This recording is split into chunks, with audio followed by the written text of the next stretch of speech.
I see it is 6 o'clock and we do have quorum.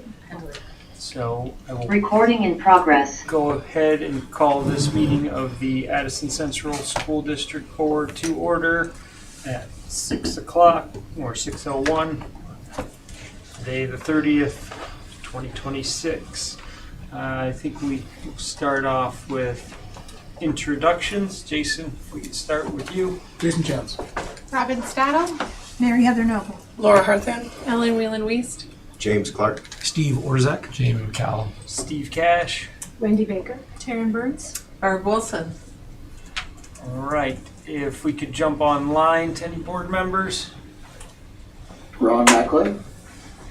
All right, thank you, Ron. Wendy, is there any other staff introductions to go over or anything?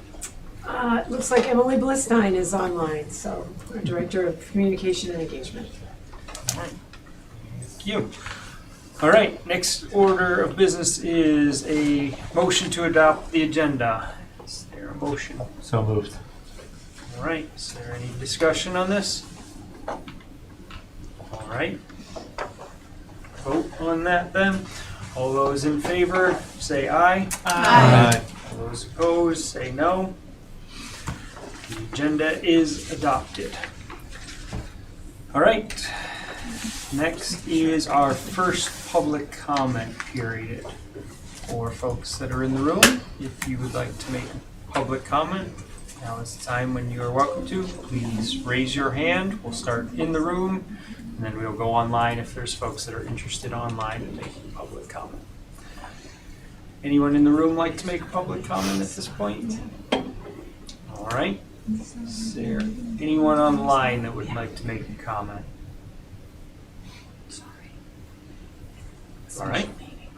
It's a quick public comment period tonight. So we will move on. Next is a recommendation to approve the minutes of March 23rd, 2026. So moved. All right. Any discussion of the minutes from March 23rd, 2026? All right. Vote on the question then. All those in favor say aye. Aye. Opposed, say no. All right. Minutes March 23rd, 2026 are approved.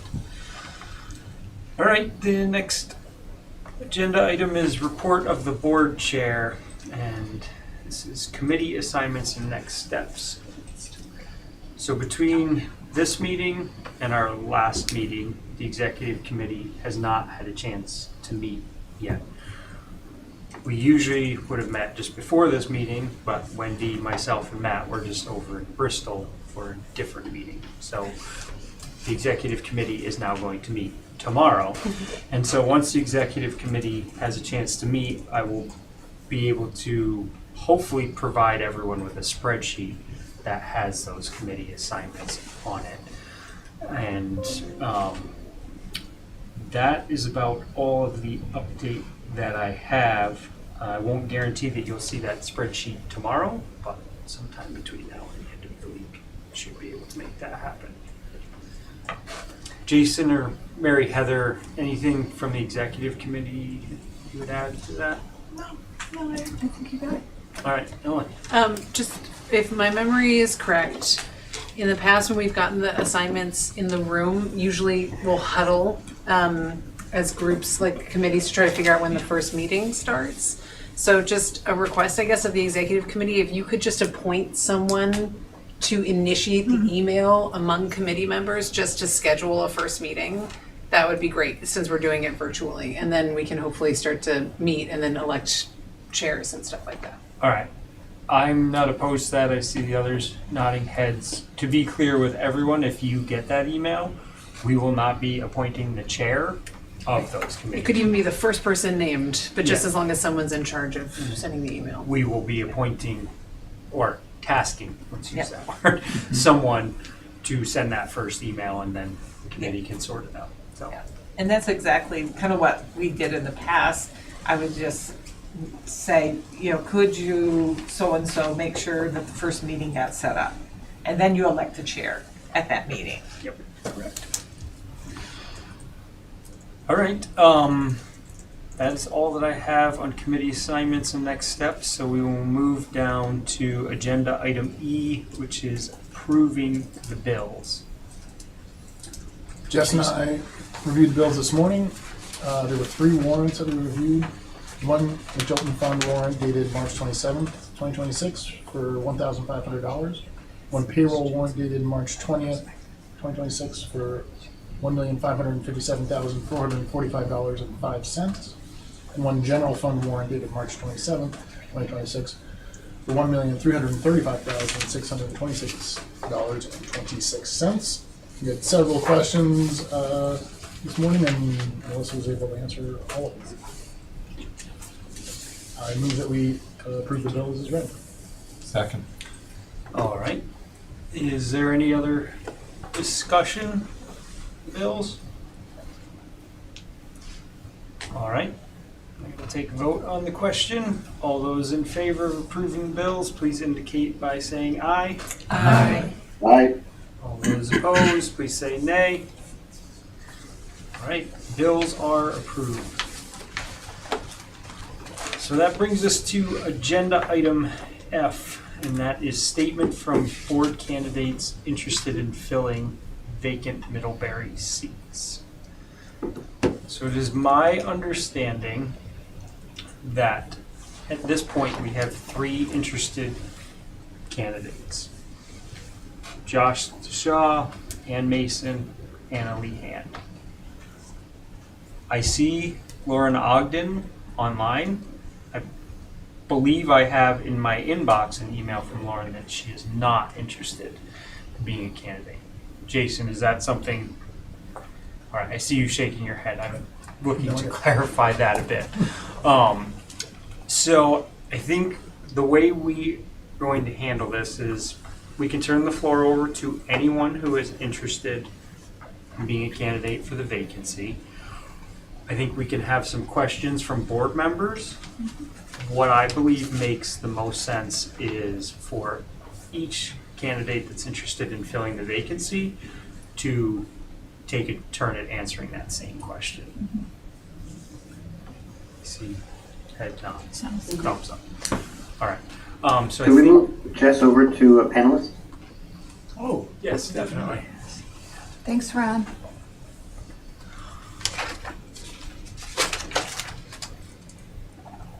All right. So is there questions, concerns anyone wants to raise at the moment? Or should we start right into this? I guess perhaps just to make sure that everybody has a chance to ask a question, or how many questions per board member? Do you have thoughts about on that? I would say at this point, no more than 1. If people feel strongly that they need another, perhaps we could entertain that. There are 12 of us here, I believe, so that's a lot of questions for these folks to answer. So keep that in mind. However, do keep in mind this is usually a task that the voters would be making the decision on. And so it falls to us due to the circumstances. And so if there are pressing questions that people feel they need to hear an answer on to make a good decision, I think we should consider that as well. So I'd say generally 1 if there's a really important question. Yeah, Bart? Is it possible for our student rep to also ask questions? Would folks feel okay with that? Absolutely. Since she's joined us. I One, think. right? One? One? Yeah. It's tough. And a follow, Right? yeah, and a follow-up, do we want to, maybe start and just go around? And if people, like one, start like with Jason or whatever, and then people can pass if they're not ready to ask a question, or ping pong? That's fine. I can keep track of names and Okay, who's asked questions. And then okay, once everybody gets 1, if there's questions we need to come back to, we can. okay, cool. Thank you. All right. Can I ask one quick Yes. question to the board? Is, because there was a little confusion that I heard, is this an appointment for the 3-year position, or is this an appointment for 1 and then the election will happen next year? Is my understanding this is 1 year Okay. and then the election Good. will go It's through the until usual town meeting day, processes. until the next election, Perfect. Yeah. which happens to be close to a year. Yep. Yeah. All right, so I think with that, we will start with statements from the candidates. Then we will get into questions. Go from there. So, is there any candidates in the room or online that would like to make a statement to the board? I think my email that I sent originally, as long as everybody read that, I think is pretty much everything I would say here in person anyways. So I welcome any questions. Are we doing statements first and then I questions? think we'll go down through all the Of course. statements and then Yep. circle Yep. back. Thank you, Josh. Similarly, the email that was sent, I'll reiterate here in person as well, because there's power to that. You know, I grew up in the area. I was a Mount Abe grad in the early 2000s when folks were experimenting with having students on the board. I was at one of the first versions of student reps being on the board. My time as a learner in the area. We're looking at my middle school English teacher over here. All of my teachers and experiences as a student in the county encouraged me to go into the field of education, and since graduating from college, I have just under 20 years of experience as an educator in trade schools and public schools and private schools, and now in higher education, both here in Vermont as well as out of state. And I currently work as a sexual violence prevention advocate and power-based personal violence prevention and response person at Middlebury College, as well as a substance misuse prevention and response specialist. Care a lot about how education is the backbone of creating equity for students and humans as they move forward in life. And I think the board is at the forefront of making those sorts of decisions. And I think that I would be humbled to be working on a team of people committed to making decisions that impact the livelihood of our community. If you could please state your name. My name is Anna. Last name Ann. And then Josh, I said, if you could state your full name. Josh Disha. All right, thank you. I'm Ann Mason. Thank you. Also, similar to what I wrote in my email, my personal experience, I also was a member of the ACSD community. I attended Cornwall Elementary School as a young child, and then the middle school and high school here. And now back in the community, my 6-year-old is in first grade at Mary Hogan, and I have a 3-year-old who will be going there as well. So as a parent, I'm interested in being able to play a role in the policy and future direction of the board. And professionally, I have a background in developmental psychology. I got my PhD in developmental psychology in 2016. And I teach developmental psychology and psychology courses more generally, currently at UVM and also at Middlebury as of this year. And so I think that brings experience, knowledge about like developmental best practices and practice reading data and interpreting data and making data-driven decisions for children. So the collection of those experiences, I think, would bring good insight to the board, I hope. Thank you. All right. Is there anyone else that is a candidate for the open seat that would like to address the board? All right. And Jason, just so I'm clear, folks online, they could raise their hand if they wanted to speak. They have that functionality. Correct. Got it. All right. So we have our 3 candidates that are interested in the board vacancy. At this point, we can open it up for questions. Is there anyone that would like to start? I'll start just thinking about the most pressing question I received while I was collecting signatures at the dump was, what do you think the #1 issue is facing the board? And sort of already answered the why now question, but what would you say is the number one topic that you would?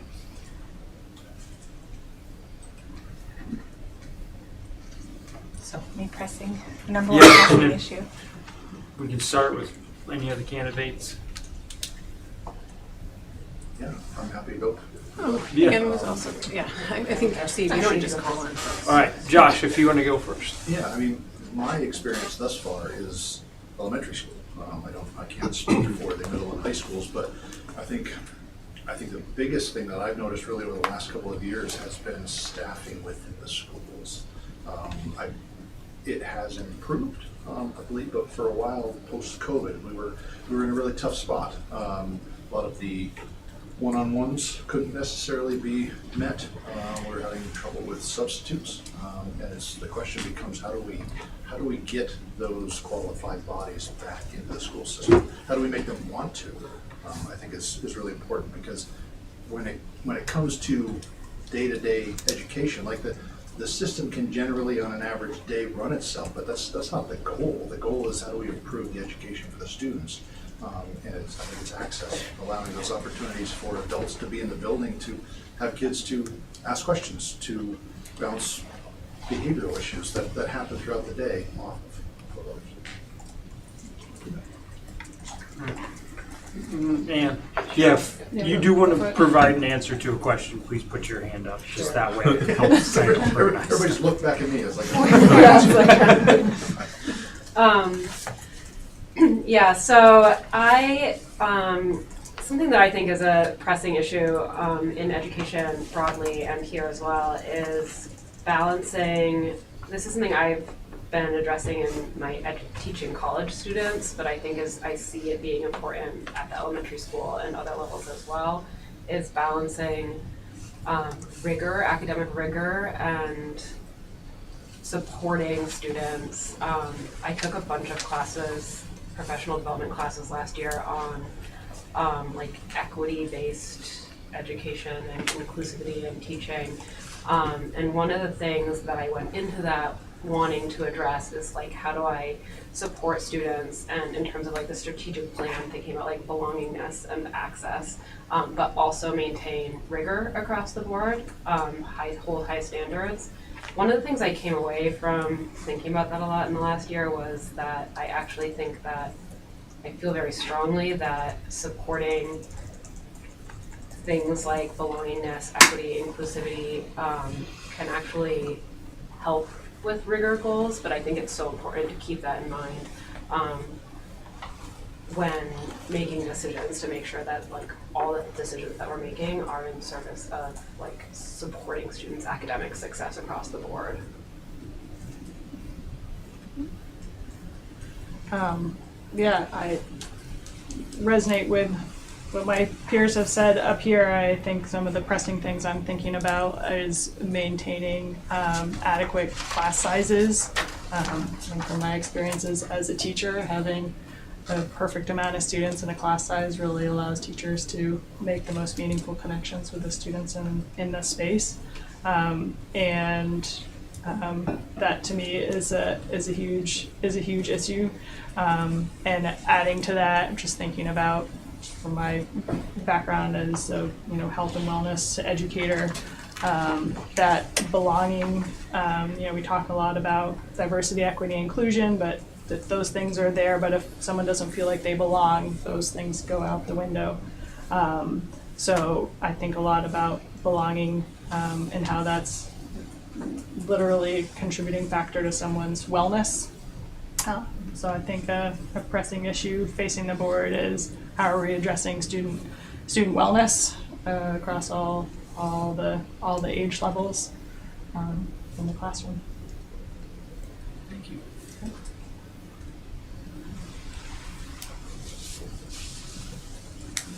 Next question. Jamie, did you have a hand up? I was going to ask that question. Oh. Honestly, two great minds. I don't know, but so I don't have anything right now. All right. I can Yeah, ask. Barb. Yes. For the past several years, this board has really had a major focus on equity We've developed a strategic plan, it has targets, that kind of thing. I'd really be interested in hearing from each of you what your thoughts are on the work that's happened and the plan that continues to need to, happen, because obviously it's a journey. So any thoughts on how you feel about the work, what you know about, some of the work, that kind of thing? Go ahead, Chuck. Yeah, I have no question in my head that the work has been done. The work that has been done has fallen into Mary Hogan. You see it every single day, and actually, my wife could speak far more to it than I could. I don't think there is a single student in that building that doesn't feel included. I'll take it from my son's standpoint. His transition up through, he came out of COVID in preschool and then made his way into the public school setting, and he comes home, and actually so does my 4-year-old. They come home happy every single day, and that has nothing to do with us. That has everything to do that was implemented to start with, and what your staff and your teachers are doing at the school system. Wonderful. Yeah. Yeah, so do you have a response ready?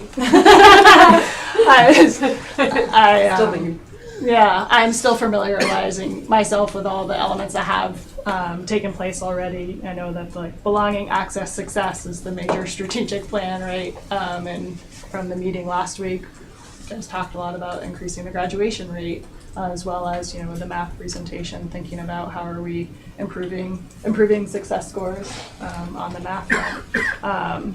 So I'm just to your question, thinking about major focus on equity and what's my take on what the board has set forth so far. I think that they're very lofty goals and ones that are worthy of looking into creatively. I think that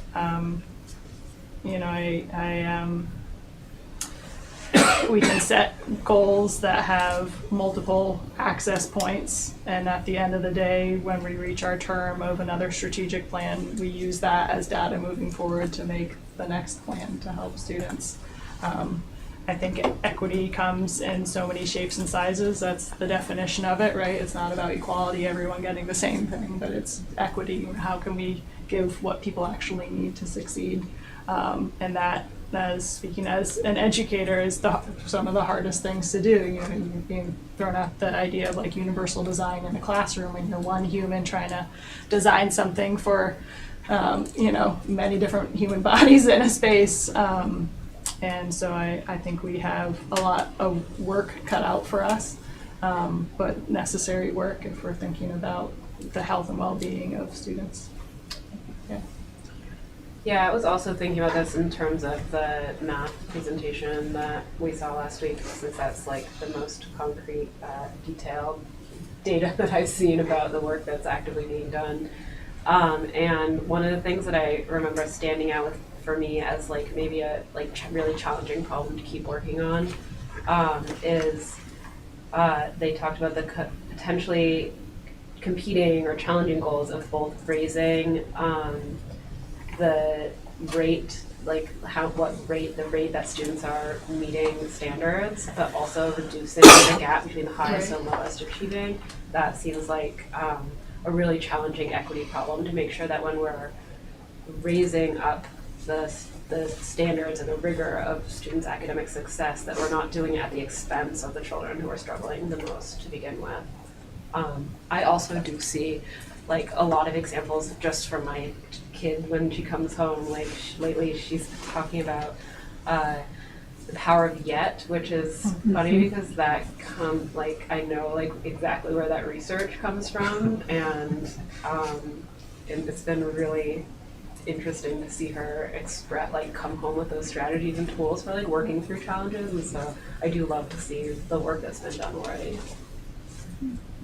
I would also think the public's perception, at least in my experience, has been positive to that work that's been done by the board.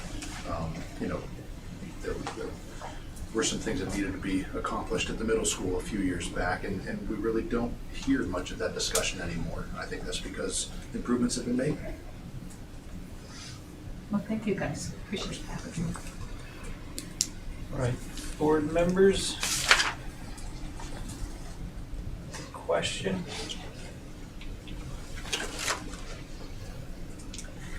I could ask a question if no one has one.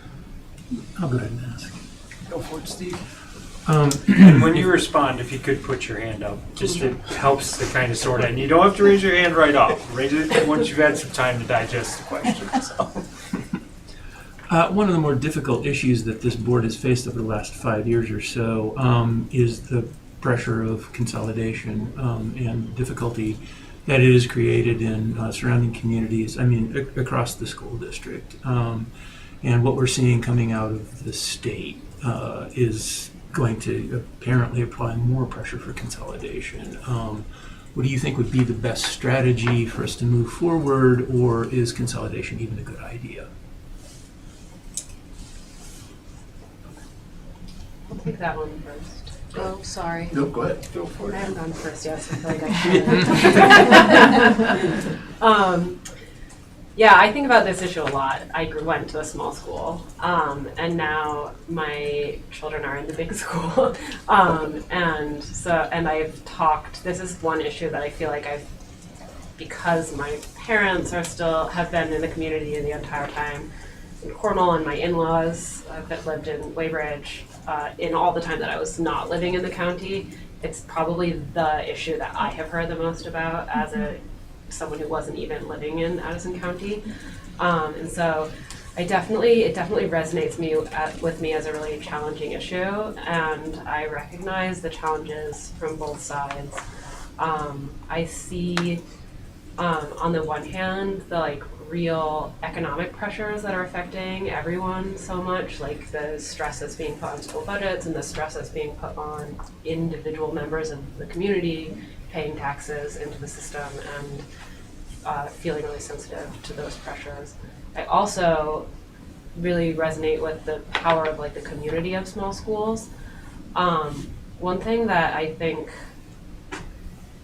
thinking about the challenges of making these decisions, is I do think it's really important to solicit a lot of input from the community members. I was thinking about this a lot, thinking about the strategic plan and thinking about that belongingness goal, that maybe the worst case scenario is to shut down small schools and leave kids who don't have a sense of belonging anymore, cutting that off from them. So thinking about when a decision is made that the best decision for the district and for kids in the district is to close a school, I think thinking about what that transition is going to look like before it happens is important.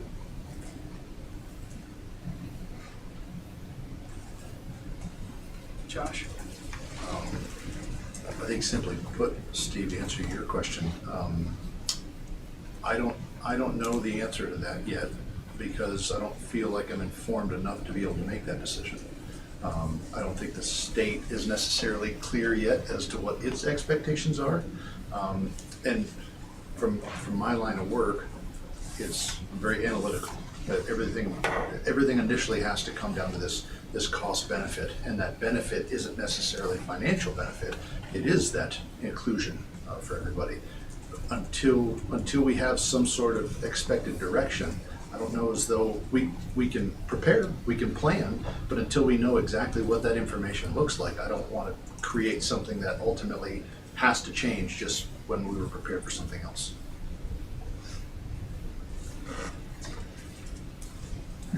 Due diligence, raising my hand there. Steve, if we had an answer to that question, then why have the board, right? If I had the magic wand answer, but I don't have a best strategy or solution moving forward other than going back to the basics of why a board exists in the first place, which is to collect a bunch of information from all the stakeholders involved. Be thinking for any changes that are going to be happening, how are you involving the stakeholders that are most impacted? So you're shepherding them through a process to have them land in a place where they can even access that sense of belonging. And I'm not blind to the fact that tough decisions are coming down the pike for reasons that are out of our control, as a district, right? Decisions are being made on a state level. And I do believe in the power of we, right, us as a district and therefore our representatives on the board to make decisions that will put those stakeholders' voices on the forefront of making that decision. Thank you. Board member questions? I have one, but it's specifically for Josh, and it's only because I'm curious if you could explain a little bit more about your professional background, because your email mentioned education broadly. Yeah. And I would ask that of everyone, but I do, Sure. I just think I could answer that for Anna and Ann, but Yeah, if you don't mind. I- But the rest of the board probably can't necessarily. Yeah, I think just for consistency, we should just keep it. Sure. And if you want to answer that question, Josh, I think if Anna and Ann could share some additional information about your Do you want background. me to answer? We could talk another time if that's appropriate. No, it I sounds think like if everyone will everybody's answer. comfortable, Yeah, we yeah, can everyone- provide some more context and More background. context around Yeah. professional background. Yeah, I did my master's in secondary science education. I got it at Goddard College. I don't know if anybody knows of that or not. Yeah. Doesn't exist anymore around here, but boy, that school was all about inclusion, 100%.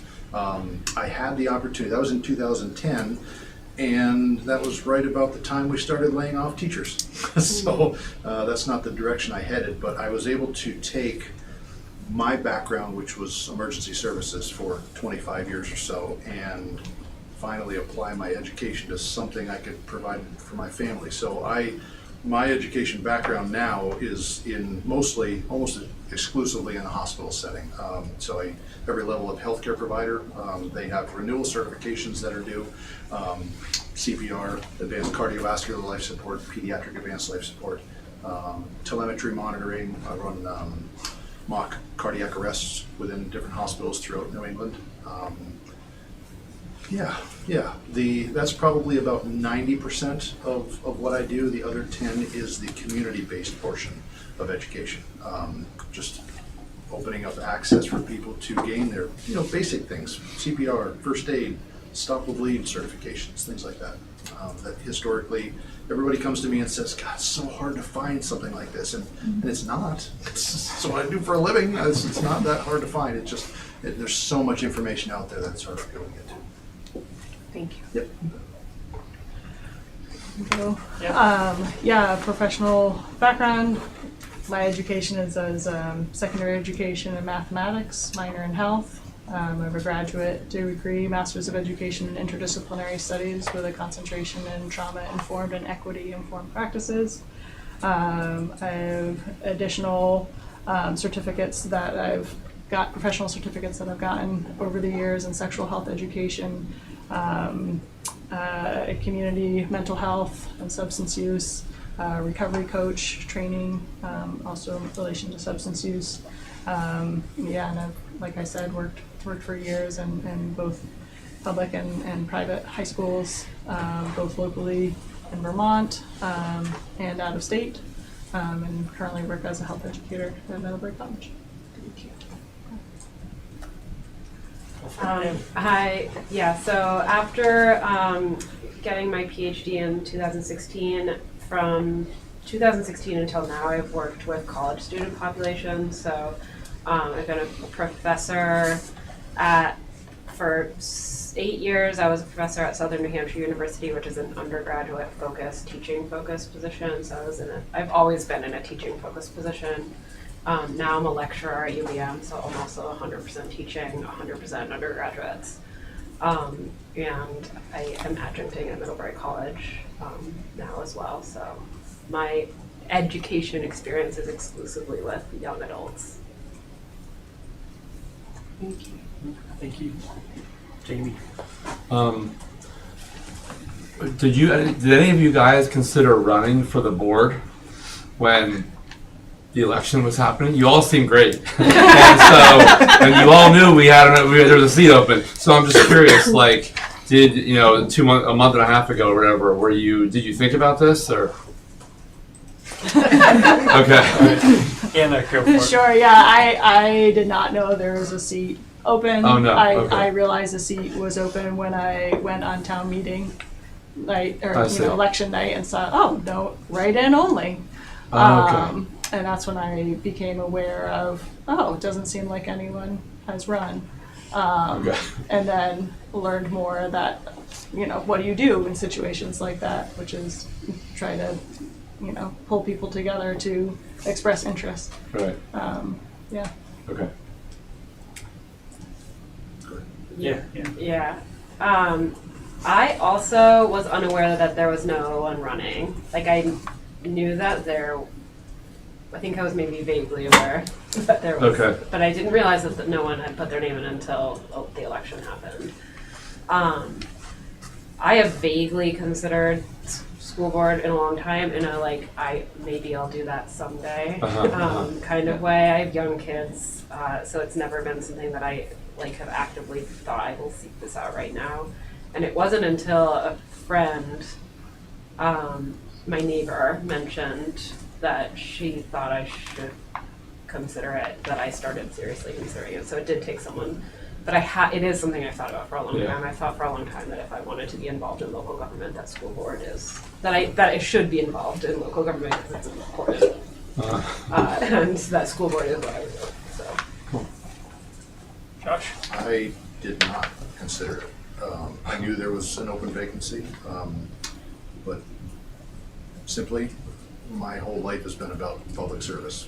The board called for service, and I felt like that was my responsibility. I place a lot of confidence in the elected officials to do what we elected them to do. And if there's a vacancy, I didn't feel it was my spot to run for something that I thought could be filled, and when it wasn't, then absolutely, that's my responsibility. Yeah. Kind of branching off the first question, what is your main motive or underlying drive that will bring you or that leads you to the board besides our current equity goals? Can I clarify that to say, are you asking what is it we will bring to the table? Yes. Okay. Kind of like your main drive. The motivator. Yeah. Yeah.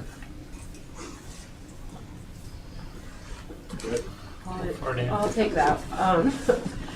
I think for me, I just said that, I have always felt like I have not been rising to the occasion of public service, and like I just said that school board is the area that I've always thought, but sort of to answer the specific question here, why do I think the school board is the way I'd want to get involved?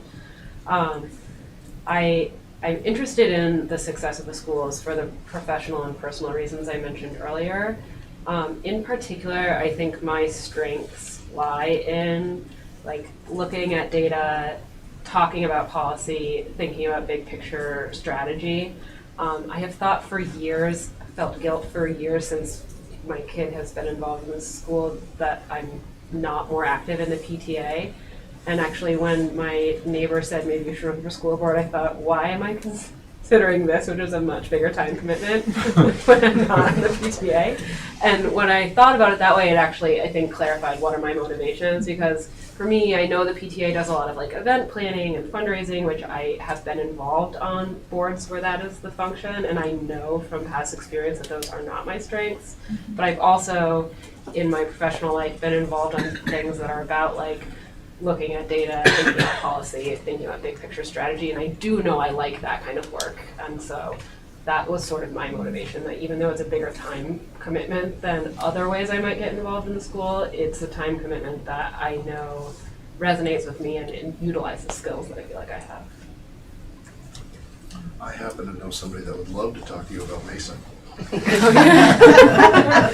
As long as it doesn't involve event planning. Yeah, John. I think there are two types of public servants: those that serve because of who they are, and those who serve because of what they want to help accomplish. And I hadn't thought about being a bigger part of this, but it's hard. My wife said to me, she saw the snapshot on the website and said, if we don't get someone appointed from Middlebury, then Middlebury potentially loses that vote when it comes to decisions. And how am I supposed to look at my children and say, I didn't do everything that I could do to make sure that they are cared for from the education side. So being part of it is my job now. I've been self-employed for 14 years, and my entire job has to do with decisiveness. It really comes down to being informed and making a decision based on that information. We can adjust for those decisions as we need to when information comes out based on that, but we need to be able to make those decisions and make it happen. I've got a lot of experience in that. That's my driving force. Yeah. Just was writing down questions as people were asking them, and I'm, sinking into that word of like underlying drive and motive that leads me to the board. I think that there's a community aspect to what the board represents that feels very different than other types of boards that people can serve on. I think other boards can have kind of more of a party planning vibe or something like that, whereas the work that is the core of a school board has a real life force to it. Like I mentioned in my email and said earlier when I gave my first statement, just that sort of like humbling effect that being a part of a board like a school board provides is what motivates me. That we are a board that is at the service of hundreds of people that make up our community here in our county. And there's something very powerful to that motivates me to be a part. Thank you. Board members?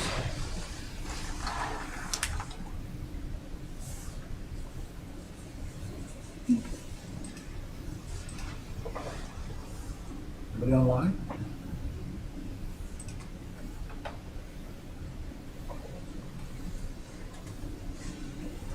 All right, well, I'm sorry, I have two questions and I'm trying to decide which one.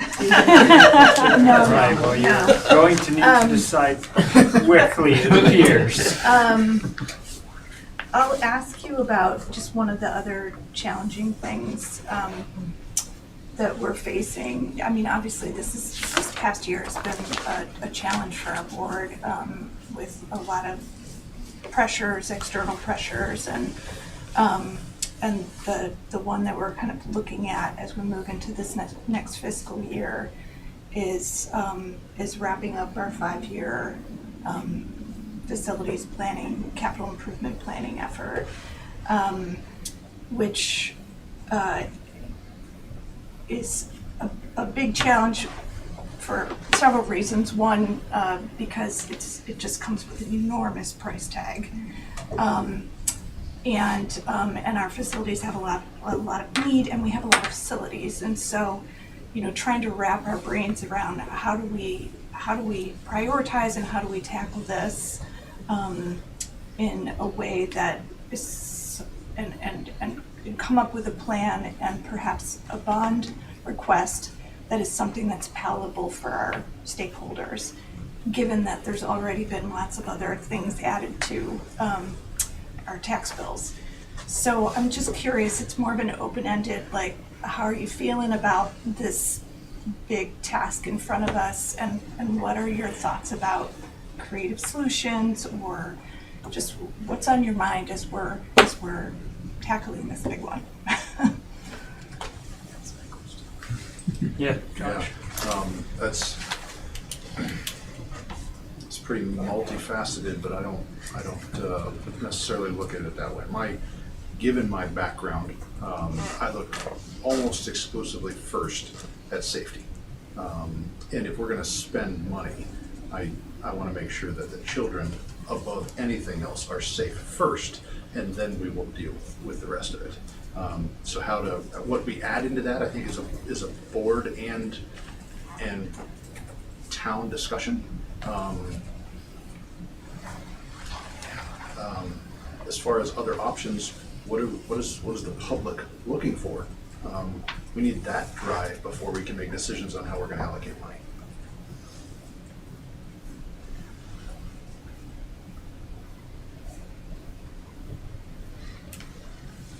Yeah. This is not a response that's like a creative solution at all, but something that I think, just thinking about what I, as a community member, and when I hear these kinds of topics come up as a community member, particularly involving like raising taxes and where is this going, I hear people a lot wonder, I have gotten this sentiment from people in conversation of like wondering, like feeling like a lot is happening at once, like a lot of, specifically maybe involving like facilities and buildings, and like it feels like sometimes everything comes crashing, like everything needs renovation at once, everything is outdated all at once. And I think that adds to the stress of taxpayers and just, you know, community members of feeling like, oh my gosh, it's all happening at once. And one thing that I wonder about is like, what are strategies in addition to tackling the problem at hand? What are strategies to like maybe try to ease the burden for people and for us in the future? Like making sure, like, are there ways to spread these out in the future? Like obviously there's things happening right now that can't be spread out, but are there ways that we could look beyond the immediate concerns and try to make sure that, like, I'm thinking about as a homeowner, like deferred maintenance, like that becomes such a big issue, and I don't know what strategies there are to think about trying to avoid that in the future. Was drawn to the element of the question of like creative solutions. What's on my mind? I think I worked in a independent school in the state that served as the local public high school. We have a few of those schools throughout the state, and I just find myself wondering, like, what can we learn from those independent schools that serve as local public high schools, who are able to, because of their framework, to do an element of fundraising that public schools have some limitations to. But I wonder if there's something on a state level or some policy that could shift to enable some element of fundraising. I think that there are frameworks that exist in the state that we can learn from to help figure out how to allocate funds and find them in the first place. Thank you. Thank you so much. Board member questions?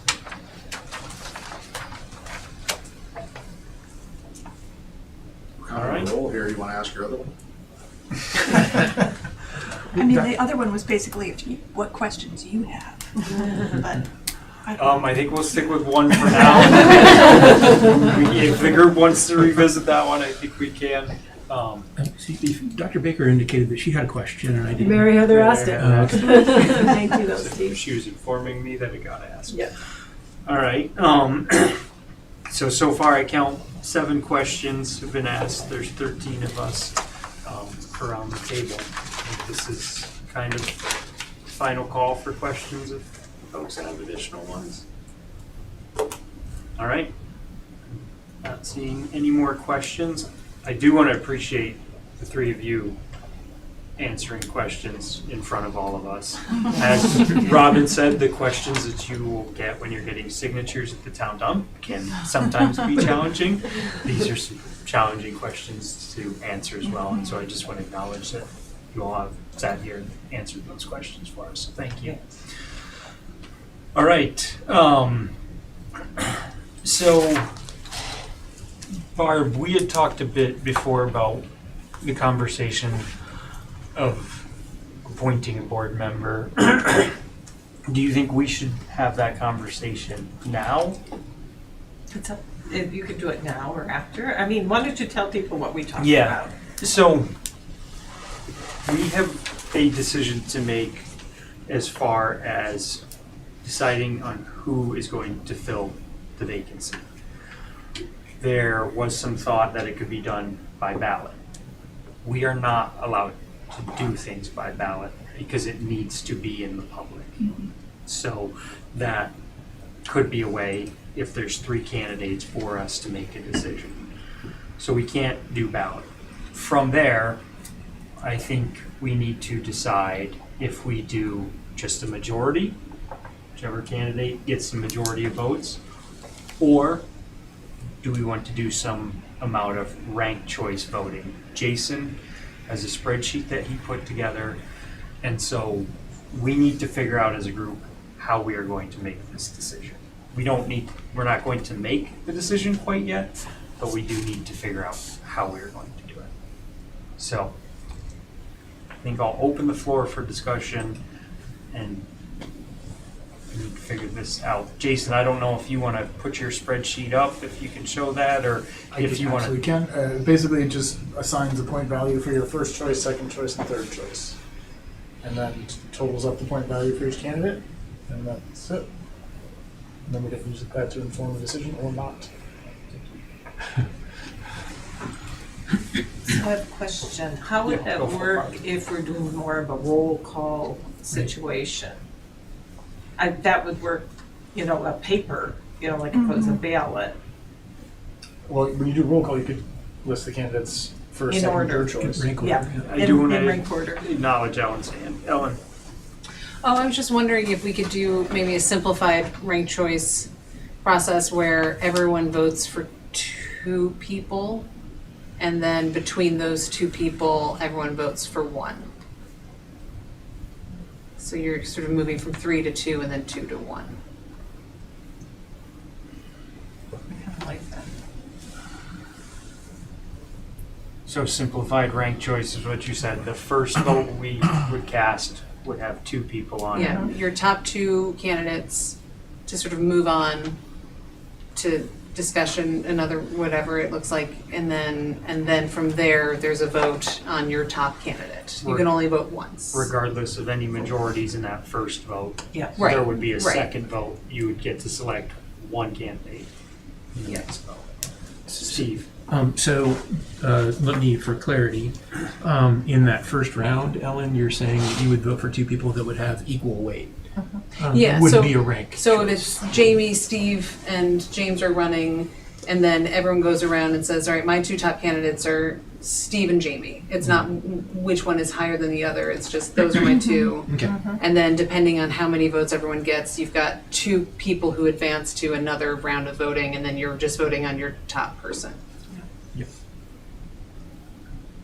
I love the simplicity of that. I really do.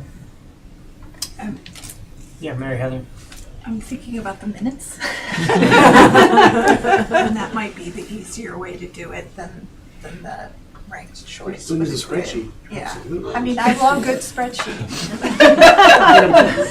And thank you, Jason. But that might be just easier for me to capture for the record, for the public record. Yeah.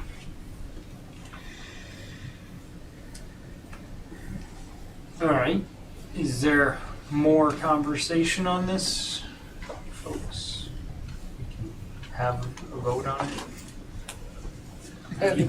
It's going to be necessary to clarify and. Yeah, we Yes. gotta make sure. We will make sure you're voting. We gotta make sure we say Yeah. and Okay. Anna properly. Laura. Yeah. 3 letters, 4 letters. 3-letter and a 4-letter. The last time we did this, which was before my time on the board, how many candidates were there at the time, and how did you do it? Okay. Okay. Barb, do you want to take Yeah, that? sure. It was back in February 2023. 2020, yeah, that's Yes. right. And I found the actual email instructions that went out. We had ultimately 3 candidates, and what we ended up doing as far as voting was by paper ballot, but later found out that that was incorrect. Right? So we did a similar thing as we did here, the board asked questions of the candidates. We then went into executive session, which is what we're gonna do here too. And then we came out and did a vote. And it was a paper ballot. But, so this discussion is well, how do you do this in a smooth way? Gotcha.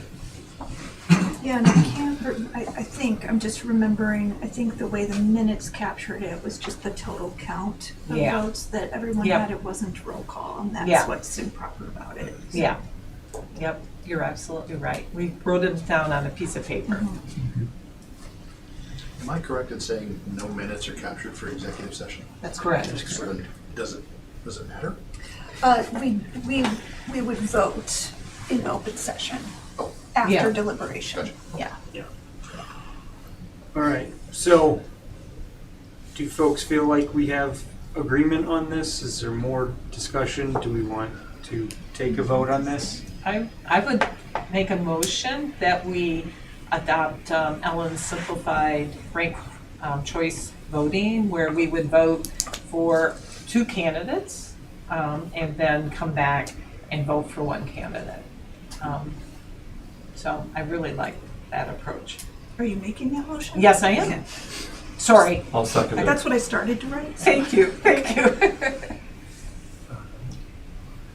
All right, well, I think we will open it up for further discussion. Wendy, is there something you wanted to add, or Taryn, did I miss? Yeah, only that you might want to just discuss whether or not you would want to have Taryn join that. She's not an official voting member of the board. There are ways that that's handled. Sometimes students, in matters that they can weigh in on in good conscience, can have a preferential voting.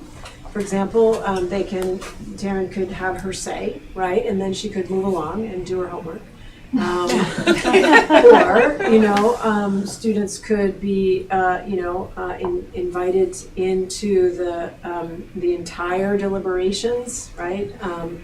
Her vote would not be counted in the final tally, right, that made the decision, but there are many ways that you could encourage her opinion if you chose to do that. But you would have to invite her into the executive session, because it's not usually what student reps on this board participate in that way.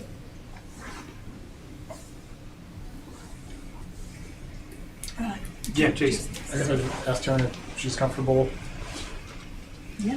joining the executive session and showing her opinions. Cool. Sure. She asked a great question. As I recall, there's still a motion on the table as to how. Yeah, so we have to vote. So we need to get that cleared. All right, well, we'll move to a vote on the question. Does everyone understand what's on the table currently? All right. All those in favor, please indicate by saying aye. Aye. Aye. All those opposed, please say nay. All right, and the motion is approved. Decided on the method. All right, so at this point, I think we will move on to second public comment unless there's any questions. All right, with that, I'll open it up for second public comments. If anyone in the room would like to make a public comment, please raise your hand. Or if anyone online would like to make a public comment, please also raise your hand. We'll start in the room. Just, I think, Josh. on behalf of all of us, thank you for your questions. I think a lot of us came on the 23rd, just expecting there would be questions asked of us, and we kind of left quietly. I'm glad there was more. Thank you. All right, is there anyone online that would like to make a public comment? All right, well, I think we will conclude. Yeah. I just want to jump in and just say thank you for expressing interest in the board, and only one of you will be appointed tonight, but all of you are welcome to run for any vacancy in the future. All right, so we will conclude our public comment period, and next on the agenda is executive session to discuss appointing a board member. Jason. I move that we enter executive session for the purpose of deliberating on a board candidate for VSA 313A3. All right. Second? Does that require a second? Yeah. Nothing requires a second. Nothing requires Yeah, a second nothing anymore. does, but. Just second free. That's right. All right. Sorry, I wondered. Liberated. Unless there's any discussion on this, we'll take a vote. All those in favor, say. And also invite Karen to join that executive session. Baker as well. All right. All those in favor, please indicate by saying aye. Aye. Aye. Opposed, please say nay. All right. And then Jason, do you have a second motion? No, that is No, it that, for that That's doesn't it. require. Just the That one. one is not. That's not a finding, and yeah, no. All right. Yep. Well, at this point, we will move to go into executive session. Do Ron and Jess have a link? Yeah.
Jess, can you hear us? They're muted. She's. I can, They're yes, muted. thank you. All right. Well, I think we will pick up just before agenda item I, which is an action, appoint a board member to fill the vacant Middlebury seat. What I will do is explain the process as I understand it. If there's questions about how we're going to do this, we should talk through those ahead of time so everyone is clear. So we are going to have 2 rounds of voting. In the first round, we are going to do a roll call vote, and everyone will name 2 candidates that are their choices. Once that is done, we will tally up all of those scores. Whichever candidates have the most votes from that round, they will then move to a second round of voting. In that round of voting, everyone will vote for 1 candidate. Whichever candidate has the most votes at that point is going to be the person who will be appointing to the board. Is that clear? Does that reflect what we agreed to earlier? Yes. All right. Mary Heather, did you want to show anything on your sheets in particular for everyone's understanding? I think, it's just, I've just modified the roll call vote, yay, nay, to just, the first round will be top 2, and then the second one, just the top 1. So I'll call out board members and you can tell me who your top 2 and then your top 1 are. My question is, do we need to make a motion to do, how do we I do think initiate that actual vote? there's an action that I think we should take to initiate the vote. It's on our agenda as an action. So I would say yes if others think that. I could move that we take a vote Yeah. to appoint board member to fill the vacant Middlebury seat following the process that Steve just outlined. Yeah, Okay. perfect. Okay. Okay, Perfect. great. That would be helpful. All right. Do we need to vote on that motion? Yeah, let's do that. Yeah. Doesn't hurt. So, all right. Is there any discussion on this? No. All right. At this point, we will vote on this first initial motion. All those in favor say aye. Aye. Those opposed say nay. All right. We have approved the vote as we have previously discussed. So Okay. at this point, I think I will turn it over to you, Mary Heather, to call the roll. Sounds good. And I'm just going to request that in distinguishing between Anne and Anna, you just make that very clear. Okay, so Steve Kesh, your Anne. top 2. And Anna. Okay, Jason Chance. Anna Lee and Anna. James. Ann Mason and Josh DeShaw. Laura. Ann and Josh. Ron. Ann and Anna. Jamie McCallum. Ann and Anna. Okay. I am voting for Anne and Josh. Steve. Josh and Ann. Jess. Anna and Ann.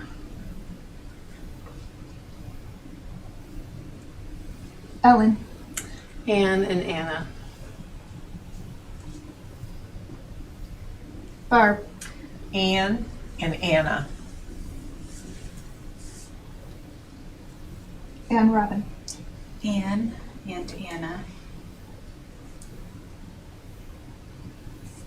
All right. 1, 2, 3, 4. 1, 2,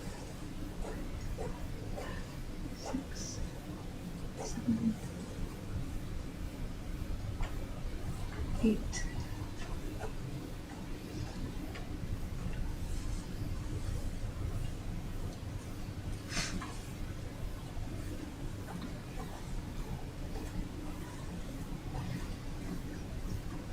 Okay, total tallies. Josh, 4. Ann, 12. And Annalee, 8. Okay. Okay. Okay, so our top 2 are Ann and Anna. So if you would, please give me your top choice out of those 2. Are we ready? Okay, Steve, Cash. Anna. Jason. Ann Mason. James. Ann Mason. Laura. Ann Mason. Ron. Ann Mason. Jamie. And I'm voting for Ann as well. Steve O. Ann Mason. Jess. Ann Mason. Ellen. Ann Mason. Barb. Ann Mason. Robin. Ann Mason. All right. It's Ann Mason, obviously. Total tally is 11, and Annalee has 1. Is that what you got as well? Okay. All right. So our appointed board member will be Ann Mason. Awesome. Thank you all. How will they be notified? Steve and I will talk about that. We'll work that out. Excellent. All right. Well, I think at this point, unless there's further conversation, we can adjourn for the evening. All right. I make a motion that we adjourn. Well moved. We are adjourned at 7:39. Great job.